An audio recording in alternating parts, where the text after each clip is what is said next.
Sir నేను రాసుకొచ్చిన కథలోని మన హీరోకి మాటలు రావు, మన హీరోయిన్ కి చెవులు వినపడవు.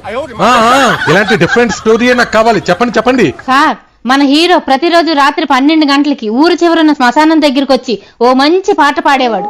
అప్పుడే నిద్రలోకి జారుకుంటున్న హీరోయిన్ ఆ పాట విని నాట్యం చేసుకుంటూ హీరో దగ్గరికి వచ్చేది. వాళ్ళు కాసేపు అప్పుల గురించి కష్ట సుఖాల గురించి మాట్లాడుకుని తర్వాత వాళ్ళ ఇళ్లకి వాళ్ళు వెళ్ళిపోయేవారు. ఒక రోజు పుట్టు గుడ్డోడైన హీరోయిన్ వాళ్ళ బాబాయ్ శ్మశానంలో చేతబడి చేస్తున్నప్పుడు అతని కంట్లో వీళ్ళిద్దరూ పడ్డారు. కళ్ళు లేని వాళ్ళ బాబాయ్ కాళ్ళు లేని హీరోయిన్ వాళ్ళ నాన్న దగ్గరికి వెళ్లి వీళ్ళిద్దరి గురించి చెప్పాడు. కాళ్ళు లేని వాళ్ళ నాన్న కోపంతో పరిగెత్తుకుంటూ వెళ్లి సైకిల్ ఎక్కి కిక్కు కొట్టి గుర్రం మీద టుక్ టుక్ టుక్ టుక్ అంటూ వెళ్లి జంగు పట్టిన శ్మశానం గేటు దగ్గర ఆగాడు. బొక్కపడిన ప్యాంటు జేబీల నుండి గన్ను తీసి హీరో గుండెల్లో గురిపెట్టి టిషామని కాల్చాడు. ఆ గన్నులో నుండి 2 బాణాలు సుర్రుమంటూ వెళ్లి హీరో గుండెల్లో కసక్కమని గుచ్చుకున్నాయి.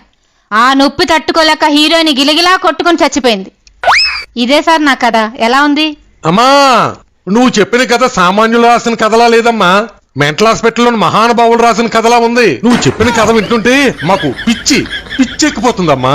మాకు కర్మకాలి నీలాగా మాకు ఎప్పుడైనా పిచ్చి వచ్చిందనుకో, అప్పుడు మాకు మెంటల్ హాస్పిటల్లో జాయిన్ చేస్తారు కదా, అప్పుడు నీకు కబురు పెడతాం. నువ్వు వస్తే మన ముగ్గురం కలిసి నీ కథ మీదే సినిమా తీద్దాం. ఇప్పుడు మాత్రం జాగ్రత్తగా ఇంటికి వెళ్ళిపో అమ్మా.